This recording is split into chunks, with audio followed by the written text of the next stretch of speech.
Okay, we are recording. All right. Hey guys, welcome to Stalker Feedlot Management. So I kind of reckon this class is about 40% economics, about 40% nutrition, and maybe like 20% health. Okay. So we'll have some I think let's see. Okay. Overall, I want you guys to know, I'll begin each of my lectures with kind of a learning outcomes, what I expect you to know from each lecture. Those are a good starting place to start when you're studying your exam. Also on Canvas, has everyone figured out Canvas, how to get to the lectures? Okay, I usually will upload a PDF and a PowerPoint, so use whichever you prefer to take your notes. I see everyone uses iPads these days to take notes, so I can't help you do that. I don't know how to do that. And then I try to upload a study guide for each lecture that should also be used and be helpful for studying for exams. Okay. Undergrads, you're going to have your multiple choice and short answer part of your exams in class. Your math part of the exams will be in lab prior to the exam review. Okay. Last year we did them all together, and it ended up taking students a very long time to finish exams. Graduate students, you're doing all of them in class. Okay. Sound good? Cool. All right. So over the length of this class, I expect you to learn about the Stalker and feedlot enterprise and its importance to the beef cattle industry. Okay. So you guys should know by now, but the beef industry in the US is very segmented. Okay. We have cow-calf, typically take care of the cow herd, birth calves, raise calves through weaning. Typically, those calves will be after weaning, will go to another enterprise where they will be grown either on pasture or in confinement. Okay, so a stalker backgrounder. Okay, those calves after that period of growth will then typically go to a feed yard. About 95% of cattle in the U.S. are finished on a high grain diet. Okay, so we're talking anywhere as low as 5% to 15% roughage. Okay, will be high energy. They will have really fast rates of gain. They'll be very feed efficient, and they're going to put on a lot of muscle and a lot of fat. Okay, so we have this segmented beef industry. So for this class, I expect you to know the importance of the stalker slash backgrounder and feedlot enterprises to the overall beef industry in the U.S. Okay, I want you to be able to identify determinants of profit for stalker and cattle feeding ventures. So how will a producer know if it makes economic sense to continue to grow a group of cattle for a longer period of time, or does it make sense to send them off to the next phase of their life? Okay. I want you to apply principles of management, nutrition, health. We're going to have a guest lecture to talk about risk management. We'll have a guest lecture to talk about how finishers market cattle. So how do these principles apply to the stalker and feedlot industries? Then I want you, throughout the class, we'll use a series of microcomputer programs. They're typically all Excel-based. There will be a couple that are centered around enterprise budgeting. Okay, there will be a ration formulating software. We'll use the calculator program in this class extensively. We'll use it to develop supplements for cattle on pasture, backgrounding rations, finishing rations, vitamin mineral premixes, including all the calculations needed to know how to make type B medicated feed to feed rumensin. Okay. So we'll use these programs to project cattle performance and then aid in business decisions. Okay. Cool. Any questions? Everybody in the right class? Okay. All right. So the course is out of 1,000 points. Okay. 3 exams. Okay. So 15% each. We'll have a cumulative final exam. For undergraduates, that final exam is optional. Okay. and it will replace your lowest test grade. For graduate students, it's mandatory. Okay. In-class quizzes and attendance, it'll be about 15% of your grade. So we're going to take the highest 20. There's about 24 lectures. Okay, so we'll drop 4.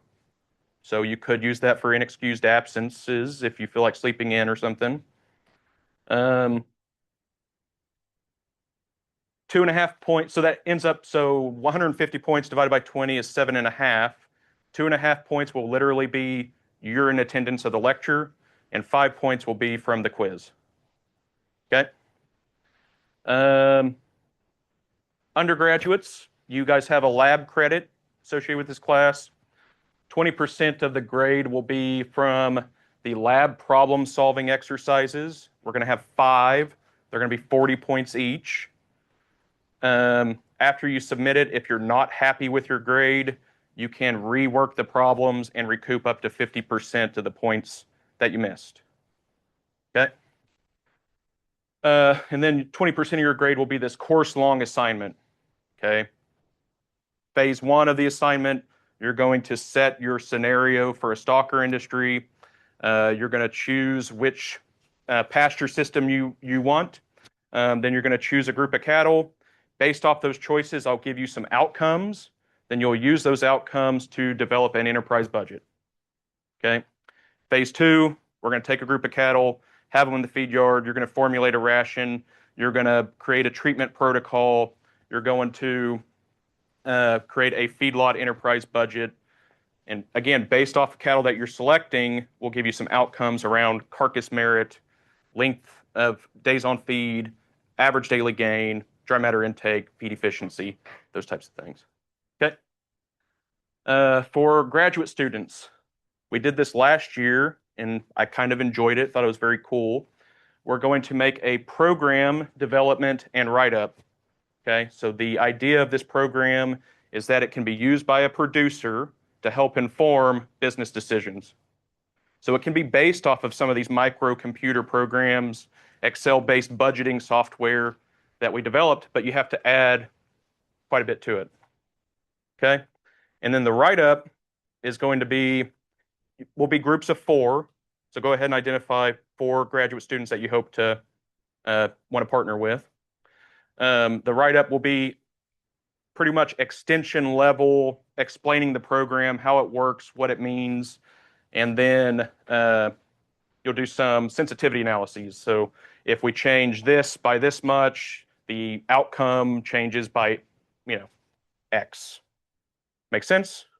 Any questions? Okay. Questions? No. All right. This just breaks down the lecture attendance. I already said this. Top 20 divided by 150 is 7.5. So 5 points from the actual quiz. 2.5 points are freebies. We already talked about this. Greater than or equal to 90 is an A. Greater than or equal to 80 is a B, so on and so forth. Last year, I think we had just a hand, maybe 1 or 2 C's. Most were A's and B's. Hope you guys do the same. All right, so going to introduce myself a little bit, give you my background. So born in Central Oklahoma, but grew up in Southwest Arkansas. So my dad, he's a PhD ruminant nutritionist. So in a way, I followed his footsteps.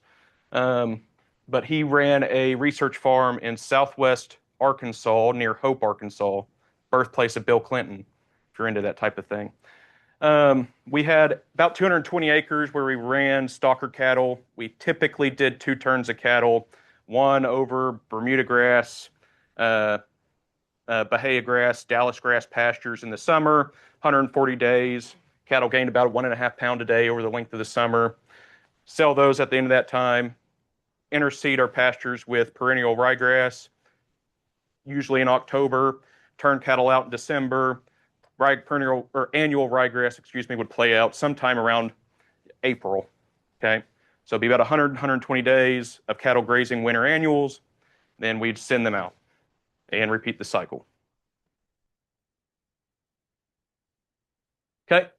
I started out my career at the University of Arkansas. I was a chemical engineer because I did not want to follow my dad's footsteps, and I didn't go to class. Okay, so you can imagine how my first 2 semesters went. I think I had like a 1.85 or something GPA. So changed my major to animal science, transferred to Oklahoma State in January 2013. At Oklahoma State in the summers, I worked at the research station there in Hope. Um, During the semesters, I worked at the Willard Sparks Beef Research Center, so that's their research feedlot there in Stillwater. Finished my bachelor's degree May of 2015, then started my master's in animal science at Oklahoma State August 2015, was there till August 2017. While there, I studied under Dr. Ryan Reuter. He's currently teaching the equivalent class there at Oklahoma State still. Um, During my master's, my research focused on measuring and mitigating enteric methane emissions of grazing cattle. Okay, so we use the green feed systems to measure emissions. We supplement them with fat supplements, and we looked at what does that do to methane emissions to reduce the animal's carbon footprint, right? Grams of CO2 equivalents per kilogram of average daily gain. Okay, me and my wife got married July of 2017, so just before I graduated. 6 months later, we moved to New Zealand. Okay, did my PhD in New Zealand. We were there for 3 years. Studied under Dr. Pablo Gregorini at Lincoln University. While there, we created a product based off of plant compound extracts, and we looked at its impacts on reducing environmental impacts and improving animal health. Graduated December 2020. Then I started at the USDA ARS, so Agricultural Research Service, in Bushland, Texas.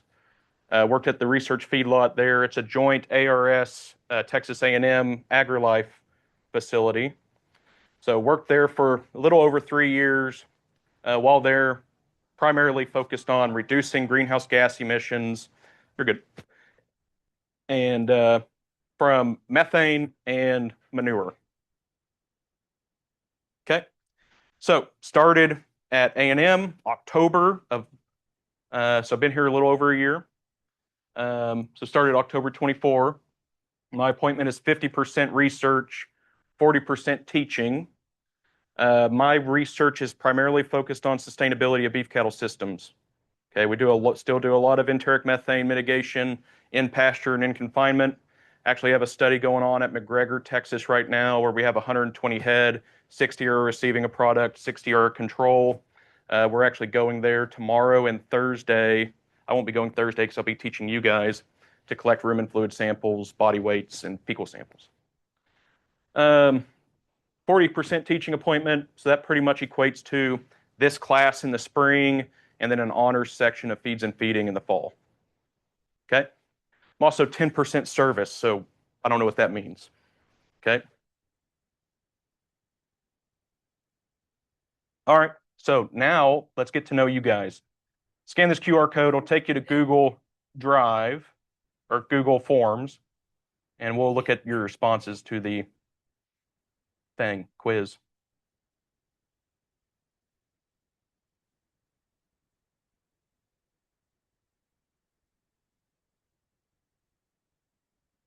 Is this how you'll do your daily This is how I did it last year. We're changing it to Canvas. The problem with Canvas for this one in particular is I like to track the responses and see what everyone's saying. You can't really do that on Canvas, but from now on it'll be on Canvas. We'll try it out on Thursday and see how it works.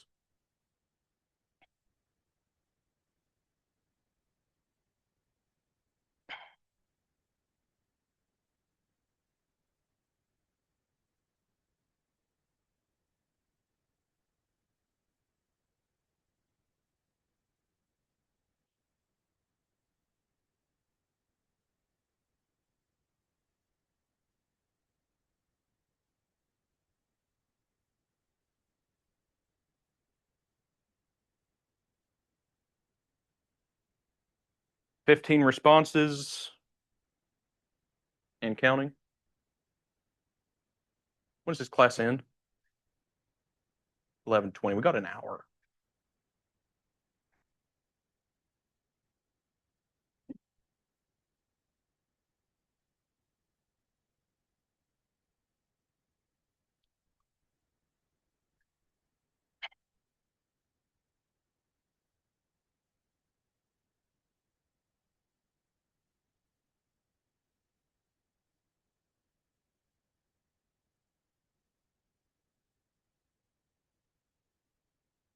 Anybody still working? All done? Okay. All right. Got 29 responses. Unsurprisingly, the vast majority of you guys are from Texas. Texas, I think, is a net exporter of students. Who's from Kansas? Cool. Columbia? Very nice. Missouri? You mean you're not from Missouri? Utah? Neat. What brings you here? Oh, okay. Are you good? No. Oh, you'll do great. Kosovo. Where is Kosovo? Very far away. Okay, cool. Calcium, or is this California? Who's from California? What brings you to Texas? Meat science. Don't have, are you a grad student? No. Okay. You just like meats? Are you going to go to grad school? No. Okay. Um, Another Californian. Awesome. Brazil. What's your name? Orlando. And then Bangladesh. Awesome. Great to have you. Are you with Gazim? Are you a Gazim student or no? Oh, Claire Gill. Very cool. Oh, you guys are okay. Nice. Well, welcome. All right. Most of you guys have an ag background. That's a little surprising. 20% of you don't, and that's fine. If we didn't bring people into agriculture that didn't start out in agriculture, we wouldn't have anyone working in ag. 13% of you guys don't come from a cattle background. Most of you guys come from cow-calf. Let's get an example of a cow-calf guy or girl. Okay, what do you run?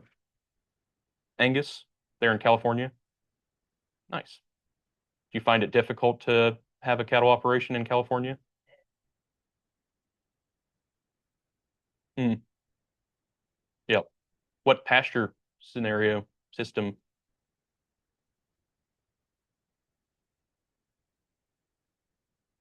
The winners and Yep. Annual rangelands. Kind of the one location in the U.S. that has annual native pastures. So it's kind of interesting. Stalker? Who's a stalker person? What do you do? Well, I guess I did both of them. So we run some like big backgrounds, some cows, like can confine it. Feed Okay. Then we'll kick them on grass also. So I didn't know like what the difference. I guess Whole cows or? all that like cows just bought out of sale bar. Okay. Like local sale bar. Gotcha. And then like 60 days, and then sometimes if we have grass, we'll kick them on grass. If not, send them on. Yeah. Where are you located? Where? Schulenburg, Texas. Where's that at? Like an hour and a half south. Hour and a half south. Remember, guys, I grew up in Arkansas and Oklahoma, so I am not very good at Texas geography. Cool. Feedlot. Backgrounder. You guys run a feedlot? Where at? Okay. Yeah, interesting. Very cool. Who else? Yep.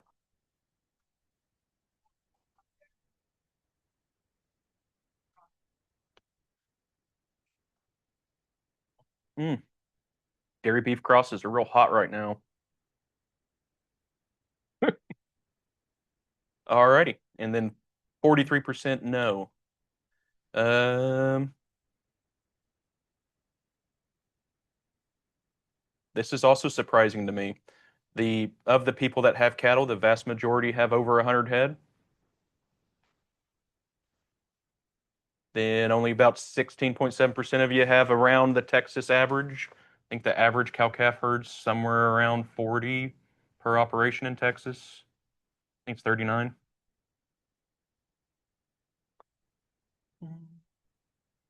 Most people are interested in cow-calf. I think you may be in the wrong class.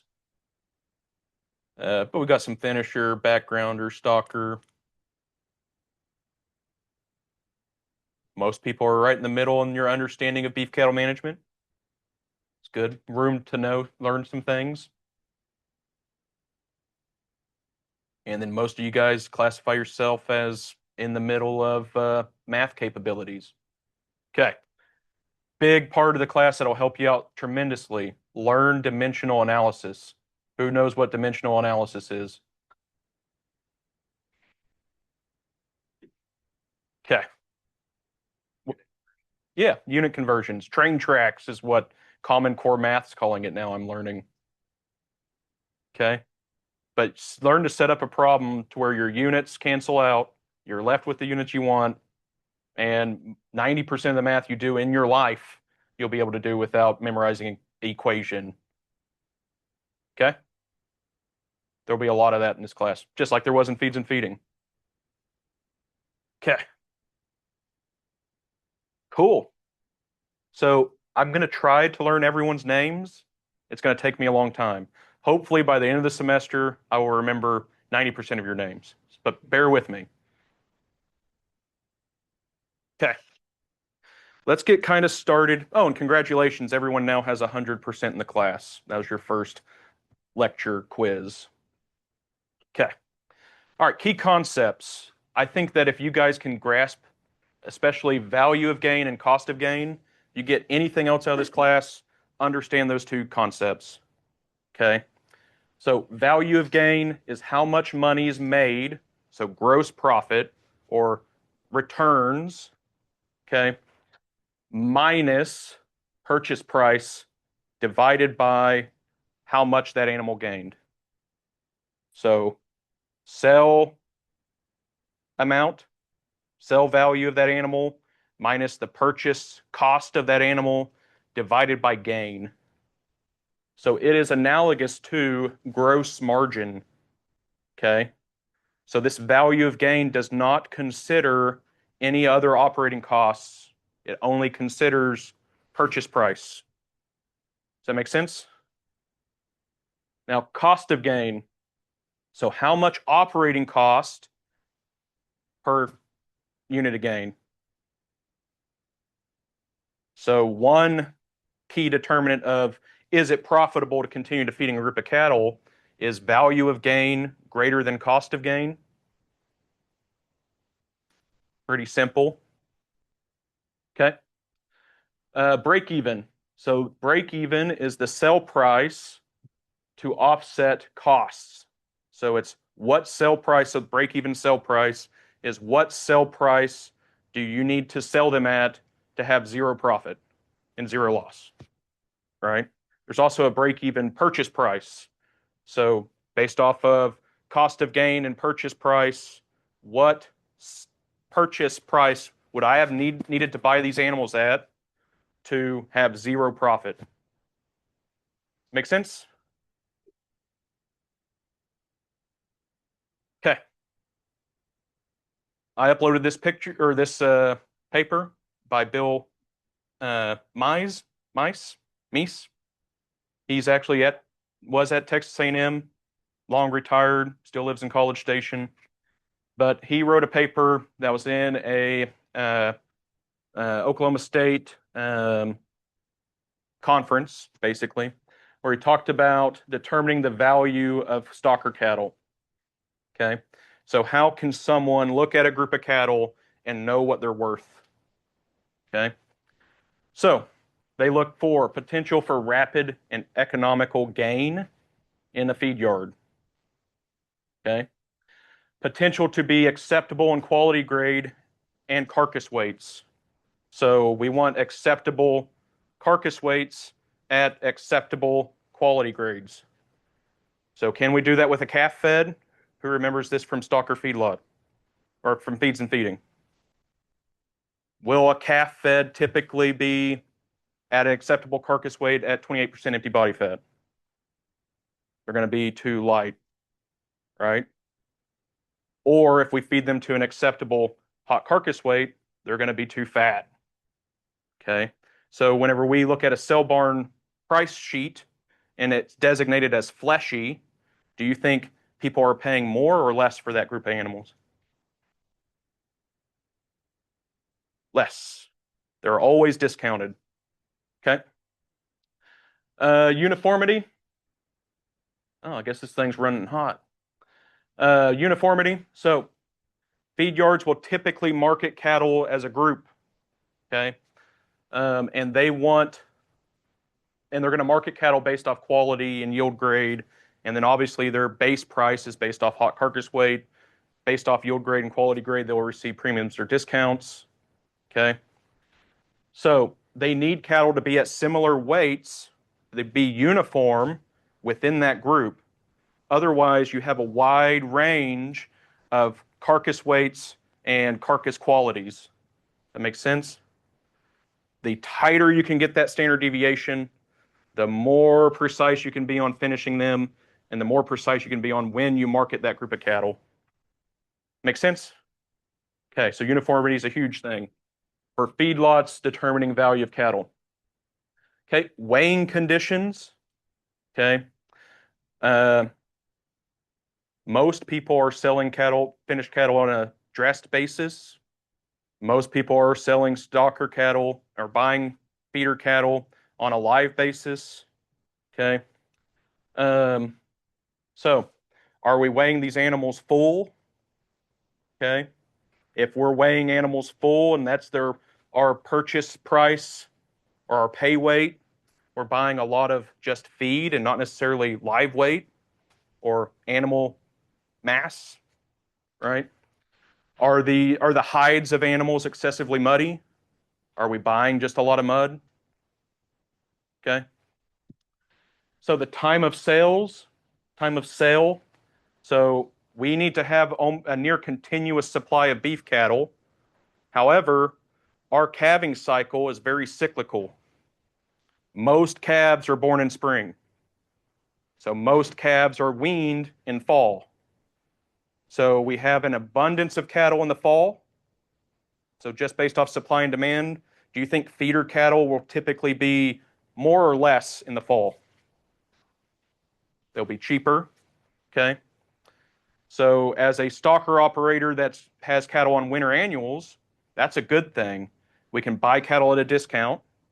Then we can sell them. Usually, if we're going to harvest wheat and use that wheat as dual purpose, we can harvest it or pull cattle off in February, harvest wheat May, July, sometime in that range, depending on how far south you are. Then now you're selling your feeder cattle at a seasonal low when the supply of feeders are at a low. So do you think you're going to get a premium or a discount? You're going to get more money from the feed yards for those cattle because there's just less supply, right? So wheat is a good example of a system that matches with the market seasonality. And that market seasonality is all based off when there's an influx of cattle that are for sale. And that's all based off most cows calve in spring. Okay, make sense? Any questions? Okay. Then cosmetic factors. So horns, origin of cattle. Do you think there will be a premium or a discount in southeastern U.S. Relative to Oklahoma City National Stockyards? Do you think cattle in the southeast are cheaper or worth more money in southeast Alabama, Florida? Cheaper. Okay. Why is that? The breeds down there aren't very indicative of the kind of like the carcass trait that they're looking for that would be indicative of the cattle that are raised around that area. I think that's probably true. Anyone think of another reason? What's that? Yeah, where are most cattle grown in a stocker operation? Central U.S., Flint Hills of Kansas, Kansas, Oklahoma, Texas for winter wheat. Okay, where are most feed yards? Same area. Yep, exactly right. So freight's a big one. Can anyone think of the third that comes to the top of my mind?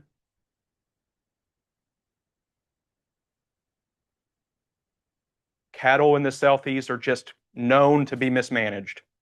So they're going to have a lot more health problems than other locations.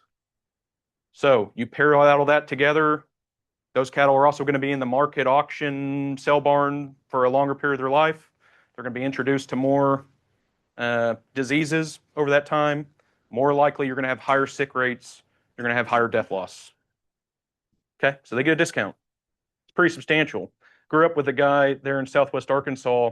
He made his living of going to small local sale barns in the Southeast, buying lots of cattle, bringing them home for 3 days, putting them together, shipping them to Oklahoma City, and he makes money, makes a living. But my God, can you imagine a more stressful life? Sorry, I spit. Okay. So age of animal. Do we think that a yearling steer that weighs 700 pounds will be worth more or less than a like 6 month or 8 month old? A yearling would be worth less. They're more valuable because you're buying compensatory gain. So you get those animals in. So feed yards will typically pay a little premium for them. Okay. Were these cattle previously implanted? So as you go from production systems, go from the stocker to a feedlot. Let me give you an example. I'm a stocker operator. I implant my cattle with Synovex Choice. Okay. Those cattle then go to a feedlot and get implanted with Synovex Choice. Do you think they will have the same response to that implant as cattle that weren't implanted in the stocker phase? No. So they're going to have a lower value relative to cattle that were in the stocker that were not implanted. Difficult to know if what the status of that animal's implant was or not. Okay. All right. So this is a little cool thing, I think. Ed Frank, I guess he would be my great great uncle. Okay. He had a farm in western Oklahoma, 50s, sold that farm, moved to Mississippi, and he ran stocker cattle on rice levies, and he would pay X dollars per linear mile to lease that pasture ground. Okay. When my dad wrote this article about him, said, when asked, how do you make money in the cattle industry? He said, buy them low, sell them high, keep them alive, put gain on them cheap. And all of that is simple to say, but it's very hard to do in practice. Okay.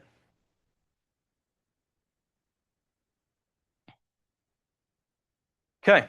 Group of cattle here. What do we think? What's our initial perception of this lot?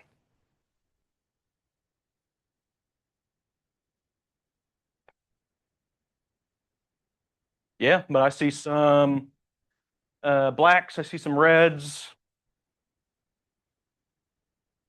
What is that kind of? What could that indicate? What are the odds these all came off of the same farm? Not very good. Okay, so you have a mixed bag of genetics. They're not very uniform.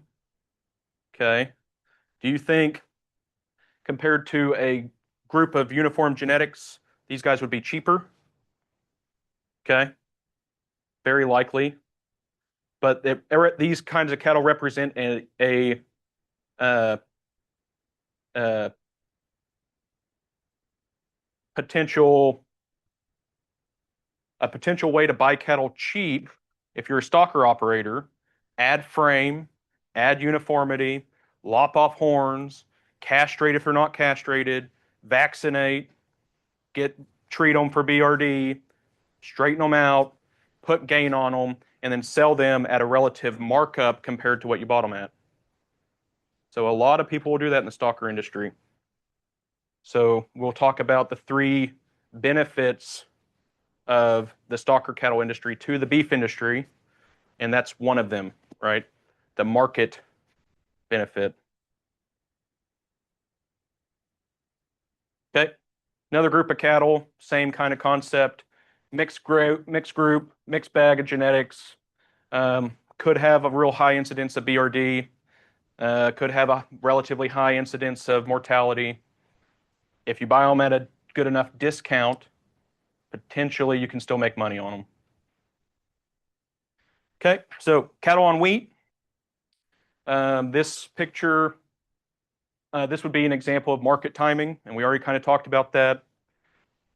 Most calves are born in the spring, so they're weaned in the fall. Wheat pasture operators are buying cattle in October, hoping to turn cattle out onto grazed winter wheat in November, usually around Thanksgiving. Then they can either dual purpose wheat, where they pull cattle off in around February at first hollow stem. We'll talk about all this more, but or they can graze that wheat out and not harvest that wheat. Okay. So, but they're buying cattle in October when everyone's selling their weaned calf, or the largest influx of feeder cattle is occurring, and then they can sell them somewhere between February and April, okay, at a seasonal low. So this is an example of market, being able to time the market. Okay, just another picture of cattle on wheat. Okay, so some key factors to be profitable in times class in 11:20. We've got time.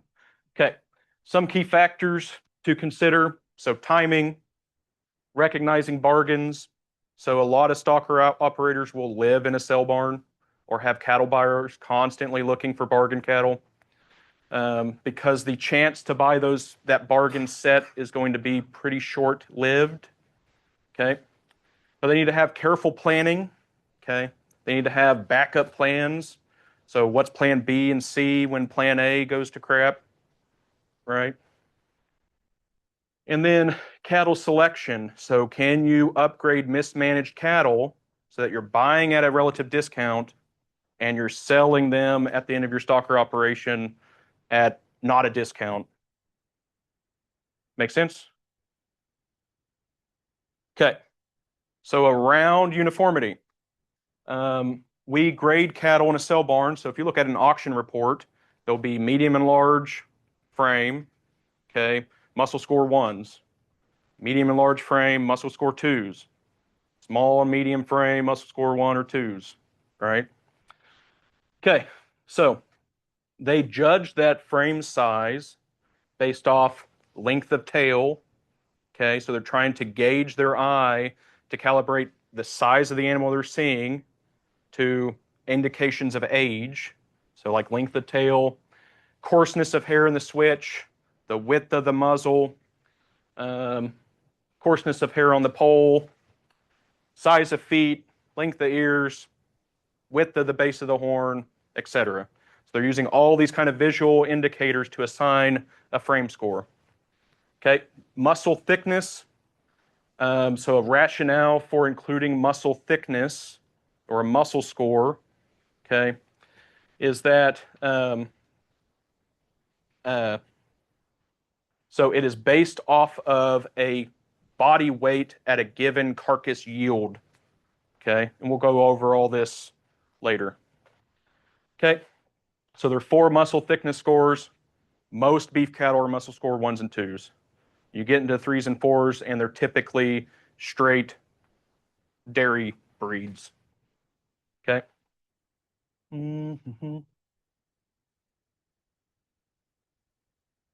Okay, so ways that you can develop plans B's and C's. Develop a harvested feed resource. So you bought cattle in October. You were hoping you're going to plant or turn them out to winter wheat in November.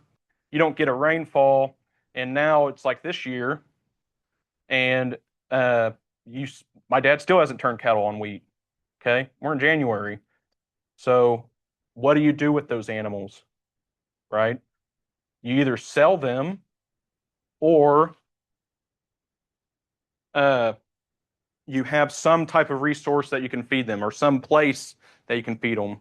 A dry lot, maybe you have stockpiled warm season pasture that you can put them on and supplement them. Also, by having these dry lots, these facilities, and this harvested forage resource, it gives you the opportunity to buy cattle at a drop of a hat if you identify them as a bargain. Okay. All right. So we need to achieve economical weight gains. So value of gain has got to be greater than the cost of gain. Okay. If cost of gain is greater than value of gain, it makes no sense to keep feeding them. Okay. You can even be losing money on a group of cattle that you already bought, but it still makes economic sense to feed them, grow them if value of gain is greater than cost of gain, because you will lose less money. Make sense? Okay. Health management. Cattle will get sick. You buy some high risk cattle in the Southeast, you can have first pull treatments of about 40% or greater. You can have death loss in the 30%, right? So, as managers, we try to minimize death loss. Okay. And then weather. This is where those plans B's and C's come into big help. So, this is cattle on winter wheat in Stillwater, Oklahoma, at the wheat pasture barn. Same group of cattle, 3 weeks later.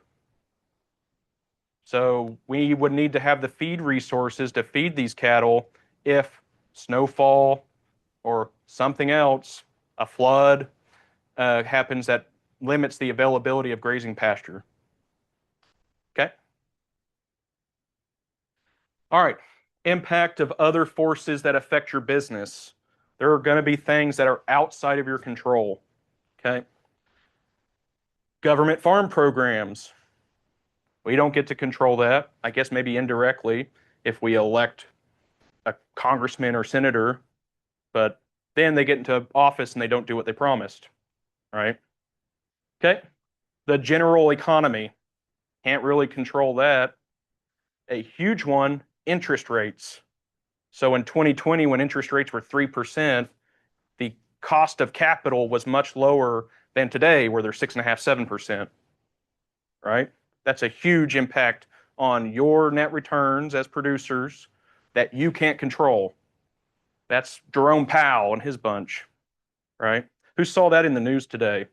That they're litigating or whatever, or investigating him for lying under oath in the Senate. Anyone see that? I get all my news from Instagram, so.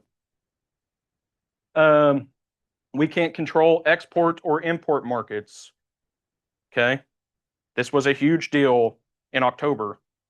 What happened in October?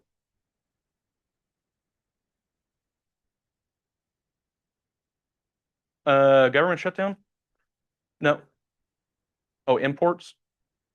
Um, so in October, Trump announced that he was going to buy more beef from Argentina, quadruple the beef that we're buying from Argentina. What happened to the futures markets? They crashed. How much beef do we actually import from Argentina? Not very much. So even a quadruple more is not very much. So that was just a reactionary thing by speculators in the futures markets that is out of our control, right? Tariffs. We don't get to control that. Trump puts a tariff on importing whatever. They have a retaliatory tariff that makes it more expensive for people to buy U.S. beef. That can bring the price down. Okay. Yep. And then Mexico closing the border because of the New World screwworm. Got some pictures of that. We are importing about 1.2 million head of feeder cattle from Mexico each year. And then all of a sudden, that flow of cattle went out like a light. Then we had a little period of time where we imported more. Flyworm moved up, screwworm moved up north, and they shut it down again. Still closed. Okay. Politics, can't control politics. Okay, this is yeah, what you got? Did you see the other day, that Trump had announced something about capping the interest rate for 2026? I think it was on like credit cards or something. But do you think that's gonna have an impact on, and I don't even know if it's actually put in Yeah. legislation, if it was just kind of stuff. Do you have a credit card? I do not. Okay. Who's got a credit card? What's your interest rate on credit card if you let your balance carry over for a month? 25%. Yeah, and they really have no they can change that to whatever they want, right? Really, the sky's the limit. So that's what he's trying to put a stop to. Most people aren't using credit card to borrow operating costs to what I think really separate note, what's going to happen by Trump capping the interest rate on credit cards is lower middle class and lower class people won't be able to open up credit cards. Okay. Great question though. Yeah. US-Mexican border closure because of screwworms. So you can see 5-year average is in the shaded gray bar. 2024 is in the red line. 5-year average is that blue line. The range of the 5-year average is that shaded area. 2025 imports is in the black with dots. Okay. So we were importing somewhere around 25,000 head of cattle from Mexico, feeder cattle that are going to the U.S. and being fed in feed yards in New Mexico, Texas, Kansas, Oklahoma. Okay, 25,000 a week. Okay. New World screwworm comes somewhere around November of 24. They closed the border. That influx of cattle stopped coming. Became a huge deal for U.S., especially the High Plains feed yards, right? Feeder cattle prices in the U.S. skyrocketed, which is great for you cow-calf people. Okay. Now, I'm not saying 1.2 million head of imported cattle would necessarily make the feeder value of steers in the U.S. decrease that much, but it could help. So 2025, February through, looks like just between May and June, they opened the border up for a little bit, and then screwworm came further north, and they closed it again. Actually, know a group in the Flint Hills of Kansas, it's just right across the road of Reynolds Ranch at Kansas State, where they do stalker cattle on tall grass prairie.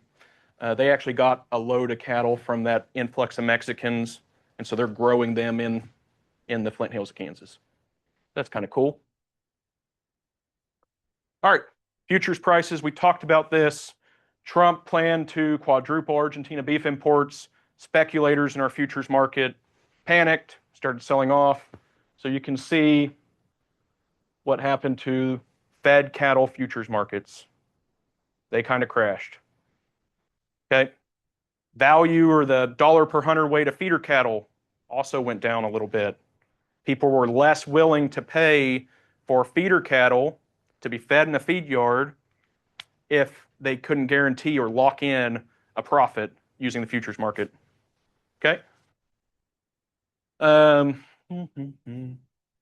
But it's corrected pretty well. I'm anticipating for the 120 cattle I have on feed, I'm anticipating fed cattle prices will continue to go up.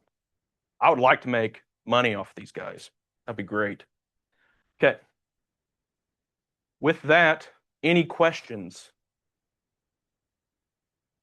So when talking about imports, like in my eyes, I think of most cattle that we're importing from Mexico and Argentina to be going straight to ground beef, just because they raise them a little bit leaner than what we Yep. like, which is, those fatty ribeye steak. Yep. So how much does that affect like the price of beef, like we're talking about like prime cuts?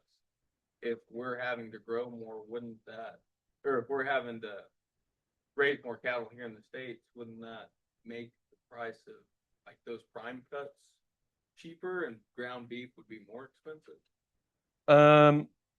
They're always going to have the premium for the prime cuts because there's a huge export market for those.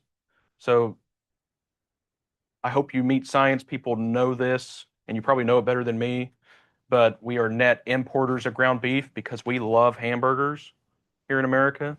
This is America, okay? And then we are net exporters of the high quality middle cuts, right? Those typically go to where? Meat science people. Anybody know? Like Japan, what? China, yeah. Then also the good thing about exports for us is we have countries that eat a lot of lower quality cuts that we don't eat. I guess other than Texas, not a lot of places in the US eat short rib, but that's like a delicacy in Southeast Asia, right? So that brings up the value of that whole animal because they're willing to pay for more for that part of the animal than what we would get in the market in the US. But tariffs kind of throw a wrench into that, right? But yeah, we import lean cuts and they get ground into ground beef here in the US. We import it from all over the world, dairy cows in Europe, dairy and beef cattle in New Zealand, Australia, fed cattle from Mexico. But there was a substantial import market of live feeder cattle that would be placed in US feedlots to be fed. Cool. That answer your question? Yes. Sweet. Any other questions?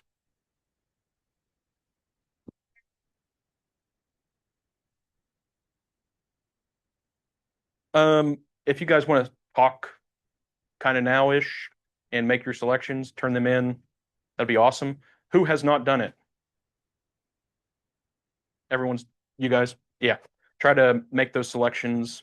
If you want, you can bring them by my office later, 2:30 C, or I can get them on Thursday. But I'd like to get them entered into a computer, compiled, composited, and then start assigning you guys some outcomes. Other thoughts?